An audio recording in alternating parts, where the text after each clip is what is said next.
Hey, what's going on, everybody? Leo here, and today I have for you the epic Fire Emblem Theory video I've been talking about for like past few, not like days, I guess. I've been talking about it ever since April pretty much started, and I haven't gotten it out yet, but it's here. It's finally here. So basically, this video is going to be divided up into two parts about it. There's going to be two parts to the video where I talk about my theory and where I kind of debunk my theory, and then I talk about a little more extra stuff that I kind of personally believe in and whatnot, and you can all digest all this information and figure it out for yourselves, whether or not you like it, whether or not you don't like it, whether you agree with me or whether you don't agree with me. Please post in the comments down below what you think of the theory, whether you think I'm right or not, or anything like that. This one's going to be a very interesting video.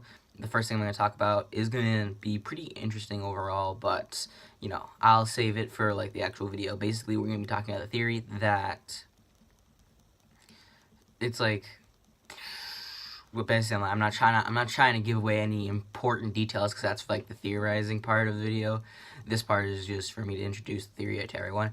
So, basically, all the video is going to really be talking about is, well, how Fire Emblem connects all together in one big world or one big story. So I'll explain in a minute why I think this, or how this idea came up to me, and then I'll tell you what I think about it, and then I'll give you a little bonus end of what I believe to be the truth and everything like that, of like all true details and stuff like that. So you know what? Hope you all enjoy, and I'll see you guys next time. I'll see you guys in the video.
So Fire Emblem.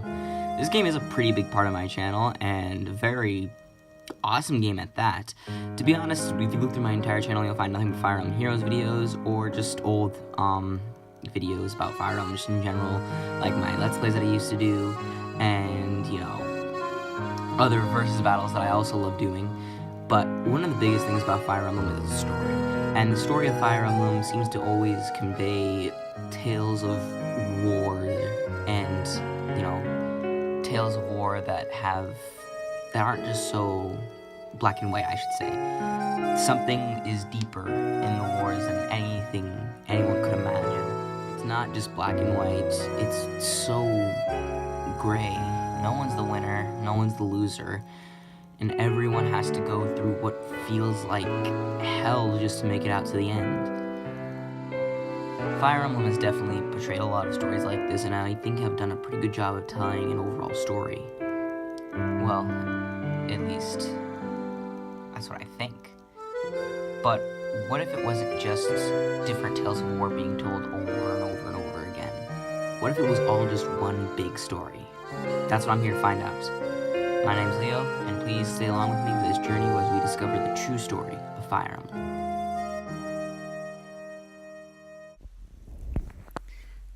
Hello everyone, please note the disclaimer. So Fire Emblem, the game that tells tales of epic stories of war and moral gray. Just how could all of these different worlds be connected, and how could they all be sharing a similar story to each other? Well, that's what we're here to find out today. Please do keep in mind that I am not using games such as Fire Emblem Heroes and Fire Emblem Warriors to make connections to all these other games, as those games aren't exactly canon, and it would be very unfair to just compare them and just be like, oh yeah, the games connect because they all go to these same worlds, because that's kind of dumb and stupid. But games with a fair bit of DLC or eye-opening DLC, such as, you know, Fates with its Endless Dawn DLC, you know, things like that have more eye-opening experiences and kind of tell their own kind of story within that world, are kind of fair game. Like, the DLC where Laszlo, Odin, and Selena, how they get into Fate's game even though they're from, you know, an entirely different world. Yeah, I will be using their story and examples from the DLC to help connect these games together, so those are fair play, but I'm not going to be relying on them. So, now that that's cleared up, let's get on our way. Now, a place I'd like to start is games like Shadow Dragon, Echoes, and, you know, Awakening. Those games are all pretty much well connected, seeing as how Awakening makes tons of references to the Hero King Marth, and, you know, it also has Valentia in it, the continent Alm is from, so those games are already connected, so that's pretty easy enough. But where the connections are truly going to start to begin is in another separate game that actually starred in the West. And because I'm not good at foreshadowing, this game is obviously the one right in front of you, Fire Emblem 7, the Blazing Sword. Now, if you guys don't know, there is a theory kind of traversing the grounds right now that Morgan is actually Mark from this game, the Avatar unit. Now, there's a lot of things that support this. Morgan's Japanese name is actually Mark. Mark's gender is interchangeable, just like Morgan's is, depending on their, you know, parent. So, I mean, I'm not saying that this theory is 100% true, but I'm just saying it is kind of viable when you think about it, because there is some evidence right there that can back this theory up, even just a little bit. Now, I know what a lot of you are going to be thinking. Well, that doesn't really seem very possible. How could Morgan get from Elise to Alib? Well, one character I'd like to bring up to this, and I'm sorry if I'm mispronouncing his name, is Prime. Prime is kind of the descendant of Ike, and Ike comes from a completely different world than the one Crom's from. So, I mean, like, for him to even be there kind of is starting to suggest some things that world traveling in Fire Emblem is no stranger to this game, actually. Another really good case I'd like to bring up is the case of Selena, Odin, and Laszlo. They aren't just characters who are complete ripoffs of Severa, Owain, and Indigo. They are those characters. It's actually stated in a bit of DLC that they helped come over to this world through the will of, Anankos to help save him and kind of fulfill the destiny and protect Korn and whatnot. I don't know, I haven't played that DLC in a while, but I do know that it was Anankos that brought him here, and I do know that it is Anankos that kind of willed them to be here, so that's just what's going on, and it is a canon thing in Fire Emblem, so it's not just pulled out of nowhere. This does happen, so world traveling is possible, but it seems as though you need more or less a type of kind of otherworldly force to do it. Another great case that I can think of is kind of the case with Lucina, how she's able to go back in time and save her father's world. Now, keep in mind that this isn't just her altering time and history, as it seems to be consistent that she doesn't even know that doing this will even save her own world, but more or less it'll help save her father's world. Now, that isn't to say that she isn't trying to save her world as well, but she does seem kind of know that, like, yeah, this isn't just gonna, save my world, but at the very least, I can help prevent a future like this from happening to some other world. So she has no guarantees that this world is even hers in the first place, but she still believes that doing this is the right thing, and that, saving this world is right. So it does seem as though world traveling in Fire Emblem can happen, along with time travel, but otherworldly forces are involved. Another thing that I kind of want to bring up to help this theory is the fact that Naga is not just only in Awakening's game, but she's actually seen in Genealogy's game, with the Book of Naga, how Julia, or I think it's Deirdre, actually says that she has the brand of Naga, which, we've never seen the brand, so we don't know what it looks like exactly. It could look like the brand that Chrom has, and if so, then that could potentially mean that there are some parallels to these worlds, and Chrom's blood and Julia's blood might not be all that different at all, as they both probably share the same blood of Naga within them. Now, of course, this isn't saying that the Naga from Julia's world and the Naga from Chrom's world are exactly the same, as they might not be. They might just be reusing the name, but it seems really weird to have two different dragons that go by the name of Naga be like these supreme holy beings in both worlds, and not to mention the fact that world traveling is already a thing in Fire Emblem. So there's a lot that can suggest that some stuff's going around, and if Naga can travel between worlds, it might actually help suggest how she was able to bring Lucina into Chrom's world. Now, this isn't the only time that a certain something's name has been used in multiple Fire Emblem games as a kind of little plot thing or not. Now, if you guys don't know what I'm talking about, there is a thing called the Dragon's Gate in Fire Emblem 7 that connects to an entirely different world full of dragons. Now, basically, a little history lesson for some people is that basically there was a war in Alib that happened like 1,000 years ago with the Scouring, and it basically kicked out all of the dragons and had to flee to another world, which they used the Dragon's Gate to do so. And in this world, they had met other humans and made peace with them. Now, there is a Dragon's Gate actually in Corrin's world too. They don't really talk about it as much, and it's just something that's seen as DLC, but this gate actually helps you to, would you look at that, travel to other worlds. So, and not to mention the fact that Corrin's world also has dragons in them. Like, they haven't seen dragons in quite a while, but Corrin's world did used to harbor dragons that ended up fighting a horrible war against each other and ended up choosing humans as champions. So that might have been what happened with Ninian and Nils afterwards, and probably why they couldn't come back, because of the war that they fought over on Corrin's world. Now, I know to a lot of people that might seem a bit far-fetched, but think about it. This isn't the only time dragons have kind of fought wars before, and I wouldn't be surprised if Ninian and all the dragons from her world didn't fight a war kind of similar to the war that maybe Milla and Duma fought all those years ago. It is kind of stated that dragons do fall to corruption at some point, and those flame dragons, despite Ninian being there and despite just coming to this world, their first instinct is to attack everyone. So who knows? Now, time is also another really weird thing that also kind of messes this up as well. Whereas, like, there's no way Ninian could have been a part of that world because of the Morgan theory holds true, because Morgan kind of does not live for thousands and thousands of years to come to another world, and then once he gets there, then they're a part of Ninian's world, and then there's no way Ninian could have lived through that. But you also gotta think about it this way, is that, well, time is very weird in Fire Emblem in terms of, like, deep realms and stuff. Not to mention later on, there's also kind of things that suggest really strange oddities in the game, whereas, you know, Selena, Odin, and Laszlo are all able to see Chrom, Lissa, and Frederick, even though their parents had not been met yet.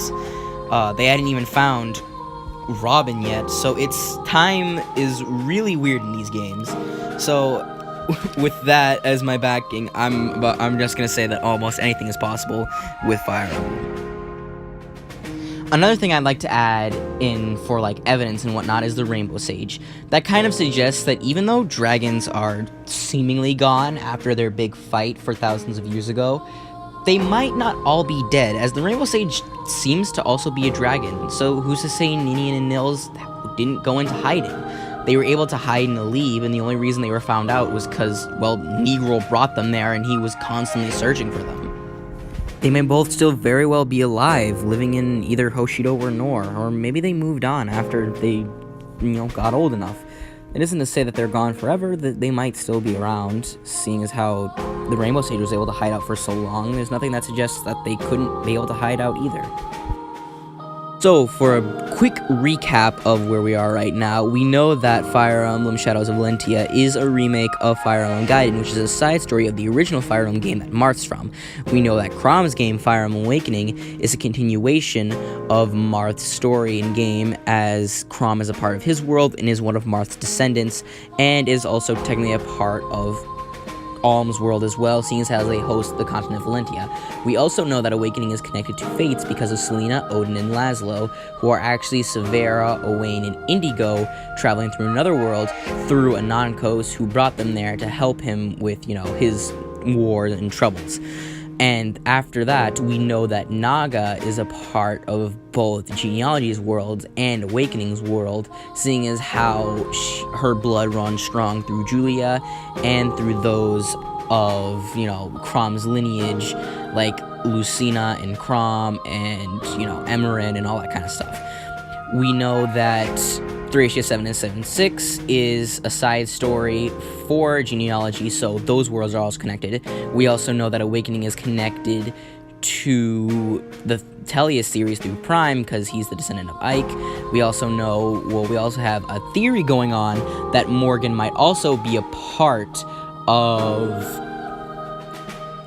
the original Fire Emblem West games world, Fire Emblem Blazing Sword, as he may be Mark, and we also have a theory going on that the Dragon's Gate actually also led to Corrin's world through his own Dragon's Gate and whatnot. So we've got a pretty good majority of Fire Emblem games that have subtle but slight connections, but that just leaves us with one game left. The hardest game to figure out, since it's the most isolated and does not have any other sequels or side stories to connect or help to connect to other Fire Emblem games, and isn't really referenced a whole lot in other Fire Emblem games. And that game is Fire Emblem 8, The Sacred Stones.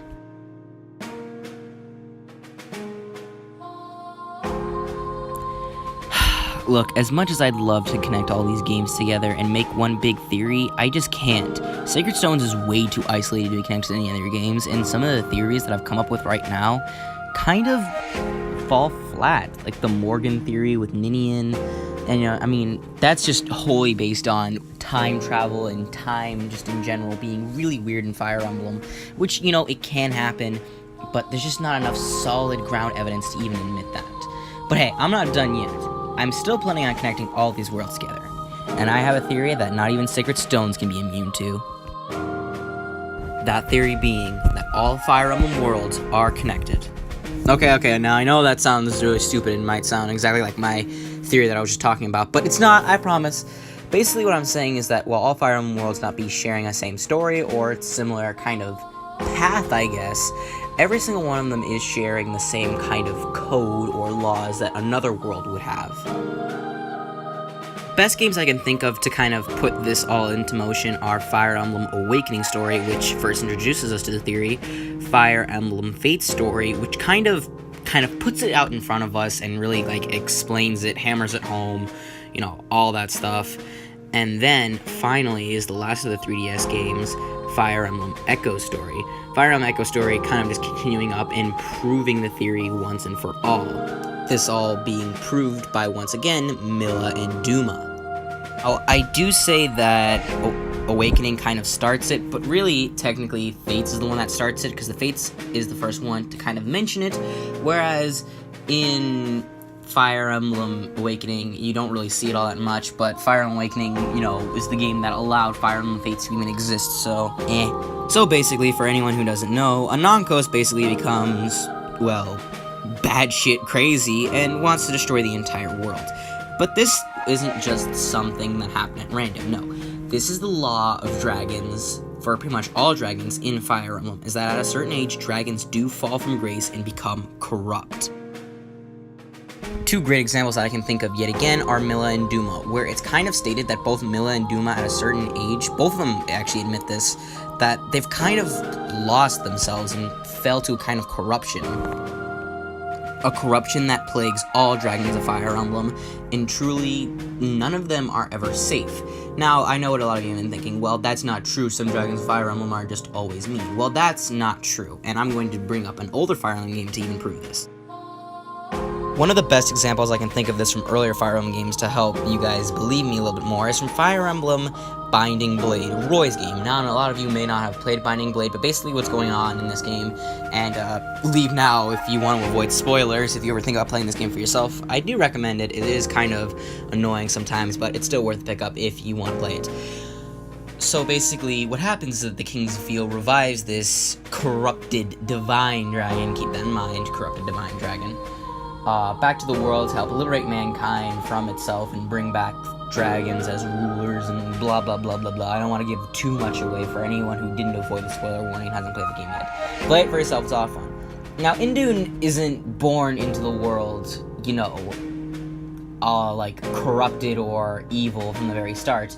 More or less, Indune kind of becomes this way over time, and it's even stated that Indune isn't really all that evil, because after you beat her with the Binding Blade, there's a scene at the end of Binding Blade where Indune is talking to Faye, and, you know, she's kind of laughing a little bit, and Faye gets really excited about it, showing that Indune wasn't really bad at all, and it's kind of a recurring theme with most dragons in Fire Emblem, whereas after the dragon is defeated, they kind of become good again. Hell, after, in the battle for Duma, Celica even mentions about putting Duma's, weary soul to rest at last, since he's kind of been, well, falling to corruption and kind of dying on the inside.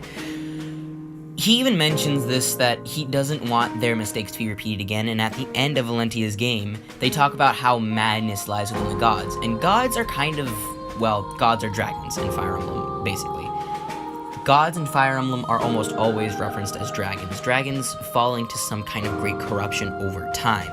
Now, this isn't to say that they don't know about this in the future, because dragons like Naga still exist, and there's still a great dragon in Sacred Stones that also, I have my own theory about, that kind of helps connect why Sacred Stones dragon isn't around, and helps connect all these worlds together.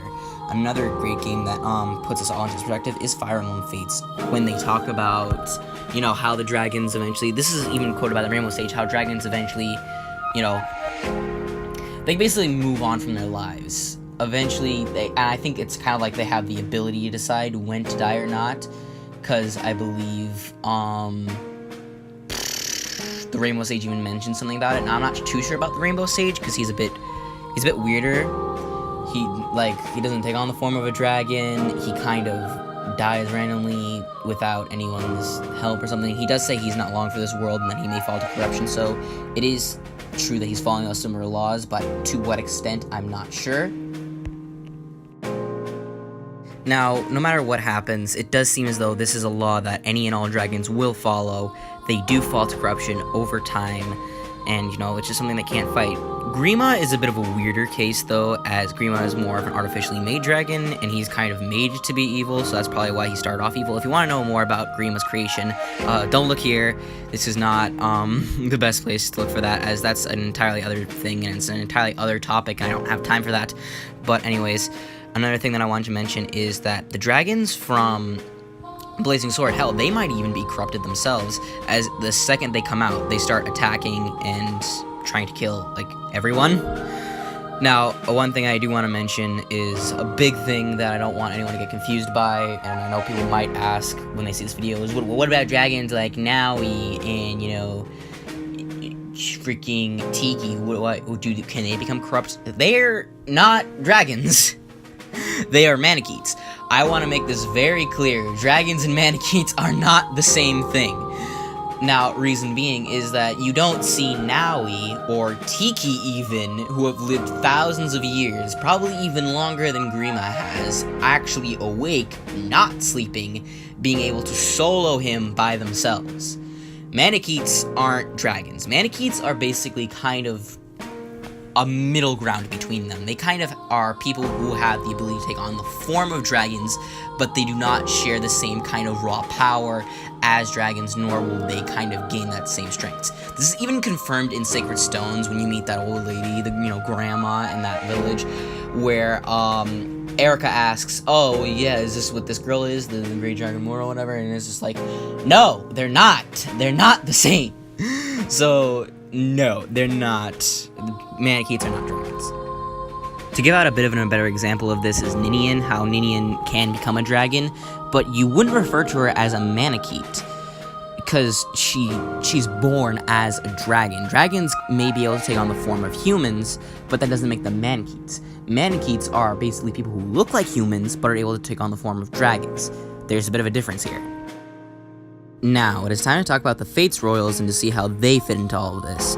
Now, while it is true that they have the blood of dragons, they aren't exactly dragons themselves. Reason being is because, well, over time, I'm sure that they've kind of, you know, had families with other humans of the world. So, while the dragon blood in them still remains, it's been polluted by so much other human blood that they're more human than dragon. The blood coursing within them still allows them to access into the dragon's power, but they're not exactly classified under as dragons.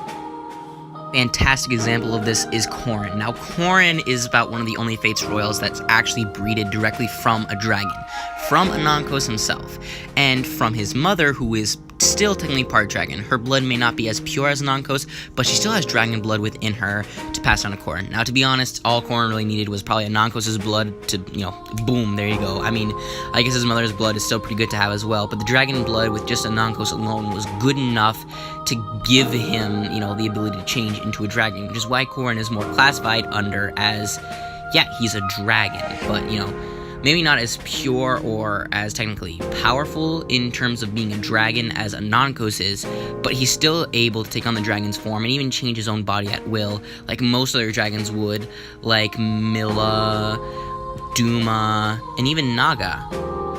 But this does not mean that Corrin is, you know, as pure of a dragon as those dragons are themselves. He's a lot more closely related to characters like Lucina, where, yeah, they have dragon blood coursing in them, but they're not really dragons. He still has a human lifespan and everything like that, and, you know, is very much still classified under as just, I'm a human, basically.